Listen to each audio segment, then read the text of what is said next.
Hello guys. Good morning.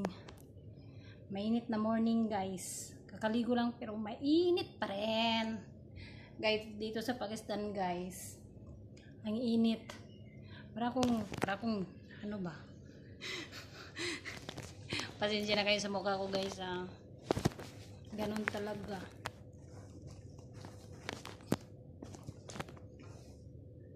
So guys, dito sa Pakistan sobrang init. Hindi ka makaano ng hangin. Ibagulong akong ligo tapos mainit pa rin. Kaya yan. Hindi ko alam kung anong gagawin ko sa tapos kagabi dito talaga ako sa sahig na natulog. Kasi ang init-init. Grabe. In fairness, ang init ng panahon.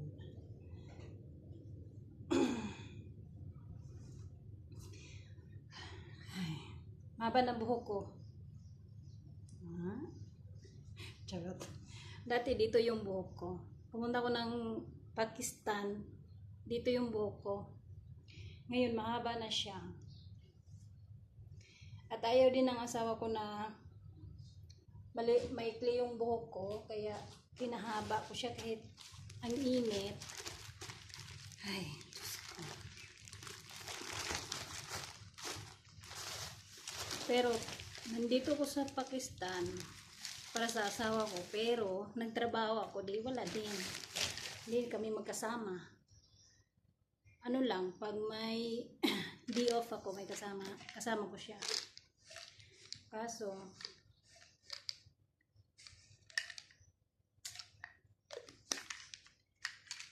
umakit ako dito kasi nakatunganga din ako dito. Pero babalik ako mamaya kasi baka magising yung amo ng kasama ko. Mga ano pa kasi ako babalik sa bahay ng amo ko mga August, ang ganyan. Ay, Diyos ko. Sa sobrang init.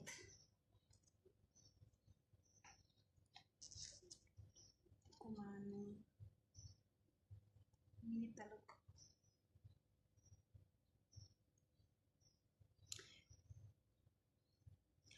Ang ano dito, ang gusto ko dito, yung pagkain nila masarap. Yun. Yan guys. Masarap ang pagkain sa Pakistan guys. Hindi sila bira lang sila magra-rice kasi hindi naman nila yung rice. So Pilipino tayo, kailangan nating magkain ng rice. Dati hindi ko na yung ganong pagkain nila. Pero dati nasa Saudi ako noon at hindi ko talaga gusto yung pagkain ng Saudian kasi iba yung lasa dito sa Pakistan at iba din yung sa Pakistan. Magkaiba. Masarap yung pagkain sa Pakistan.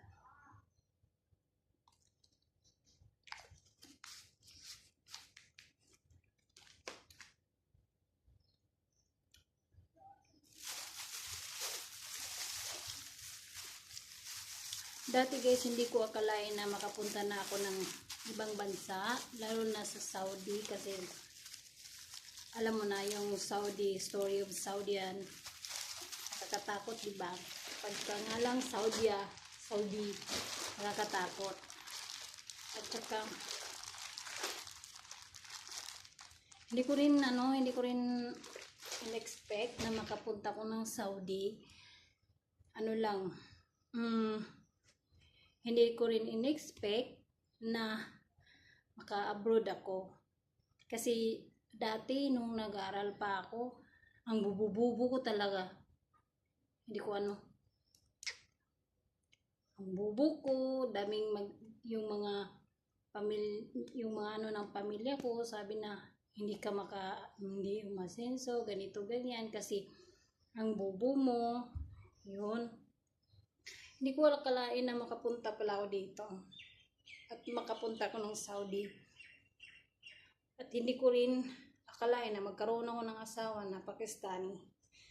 At hindi ko rin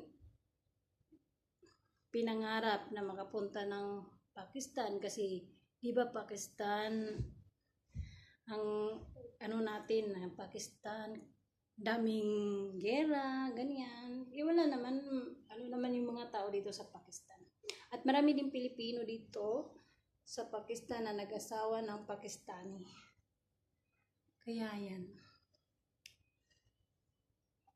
At marami ding Pilipino na nagtrabaho dito sa Pakistan.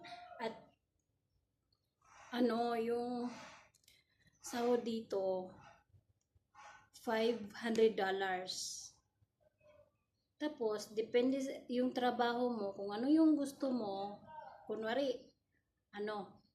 housekeeping lang talaga. Kung bata talaga.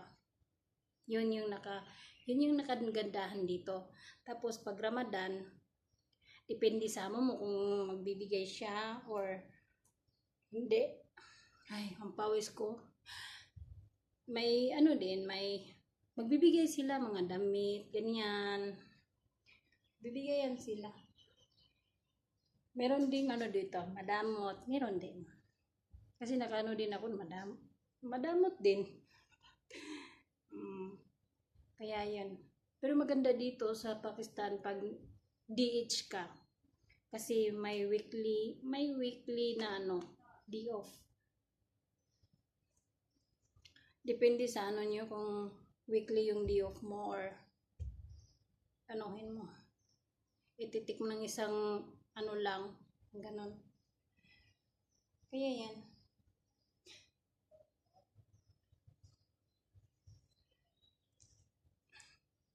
Gusto ko ma-dry yung buhok ko kasi yung nakagandahan dito sa Pakistan guys, kung DH ka di guys, kaysa ibang sa mga sa Emirates or sa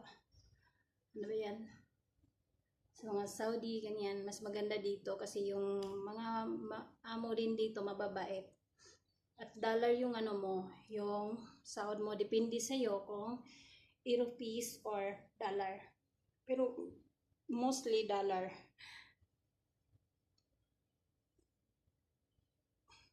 Ang sahod ko, nirupis ko kasi nandito naman yung asawa ko. Paano kung ganun din yun. Pero dollar yung sahod ko.